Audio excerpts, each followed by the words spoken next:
So we're nearing the end of January in 24, this is now. And we moved the cows today into a fresh piece of ground. This is a pasture with a nickname of what we call number 4.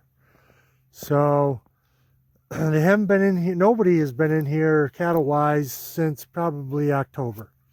So you can see we're still feeding them, you know, we're customary to seeing that old wagon and tractor bringing some feed out. But, you know, there's no manure here yet. And this is a piece that we can document through the rest of the winter, and we can show you how things are going. So, you know, there's that little crab right there. We'll use that for reference. So if we look down at the ground, there's probably 6 or 8 inches of forage here. You know, the snow is kind of matted down. You know, if we stand that up, there's some green in there. And, you know, that's almost knee-high when I pull it straight up. A little below the knee, I guess. So we're going to take on a journey for a month in this piece here, every couple days or once a week maybe, if we think about it, if there's no snow. And we're going to check and see how much these cows will just go, you know, scavenge some of this stuff and turn that into some winter BTUs that they can use. So today's day 1, you know, what do they call that? Control, I guess. And starting to rain now, but we'll take a look at it. I guess I told you that, but appreciate the time, and we'll keep track of it. Okay, so today's February 3rd.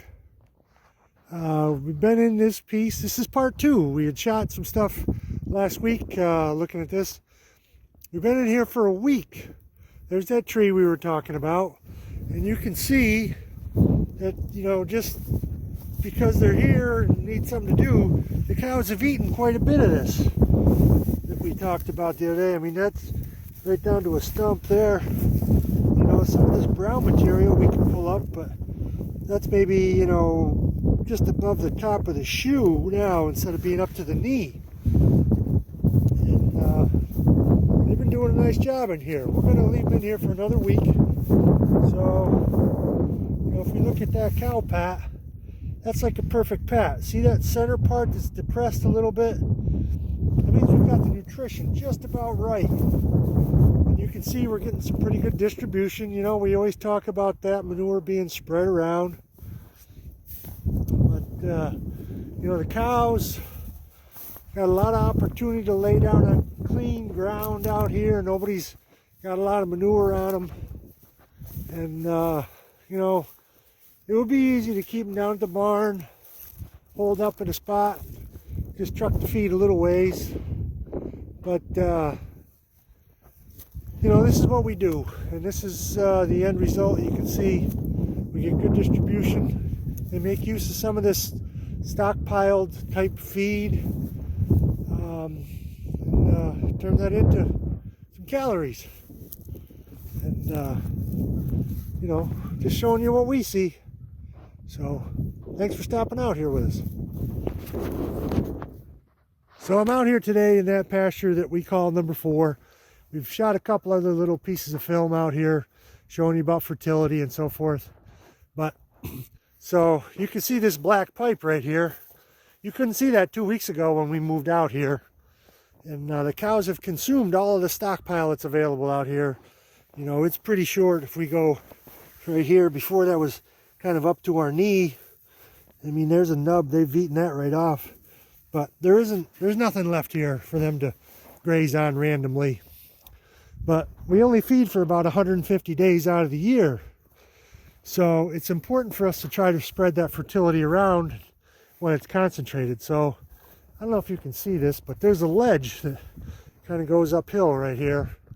So a lot of our farm has got some shale. It's very close to the surface. Not a lot of topsoil. So we have to take care. I mean, you couldn't plow this field because you're right up close to the, yeah, there's a piece of shale right there, you know. So it's a great pasture farm, and we love pasturing, and it's not suited for conventional agriculture and tillage.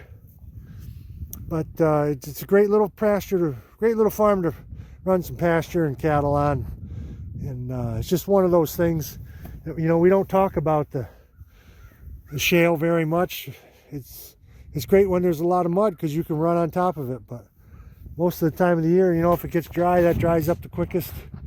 And but by building fertility with even just a couple inches of soil on top of that shale, and the great grazing, leaving some length behind in the summertime, it works out pretty well. I got to try to find my gloves. I set my gloves down somewhere. That was a mistake. They look just like a cow pie. So I appreciate you coming out here and taking a look around. If you ever want to come out on foot, you give me a call. We'd run you out here and you can see what we do every day. Okay.